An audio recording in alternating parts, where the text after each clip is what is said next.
ભારે વરસાદને કારણે ખેડાના ગ્રામ્ય વિસ્તારોની અંદર પણ નુકસાનીના દ્રશ્યો જોવા મળી રહ્યા છે। વરસાદે ખેડા જિલ્લાના માતર તાલુકામાં વિનાશ વેર્યો છે।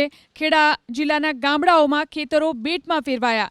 ખેડામાં હજારો હેક્ટર જમીન ઉપર પાણીનું સામ્રાજ્ય જોવા મળી રહ્યું છે। દલોલી અને આસપાસના ગામના ખેતરો પાણીમાં ગરકાવ થયા। દલોલી ગામમાં જ્યાં સ્થળ ત્યાં જળ જેવી સ્થિતિ જોવા મળી રહી છે। 2000 વીઘા જમીન પર પાણીનો ભરાવ જોવા મળી રહ્યો છે।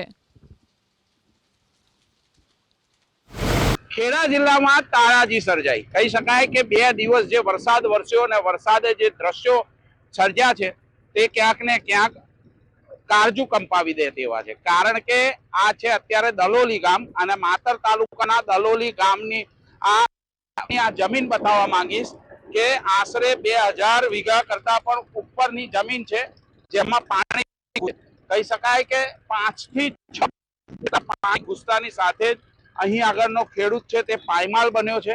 સાથે જ જે દરું હતું, કારણ કે હવે ડાંગરની સિઝન છે અને ડાંગર માટે દરું જે હતું તે દરું ક્યાંક ને ક્યાંક ખેડૂતે વાવ્યું હતું, પરંતુ એ દરું અત્યારે પાણીમાં ગરકાવ થયું છે। પાણીનો પ્રવાહ એ રીતનો છે કે જાણે કોઈ નદી જતી હોય તો અહીં આગળ લાગી રહ્યું છે।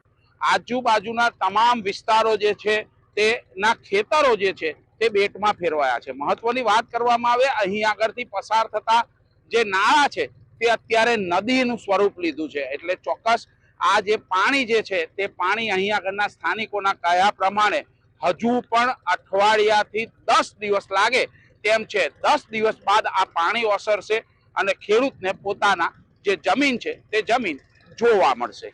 જલ્પેશ પટેલ, ABP અસ્મિતા, માતા।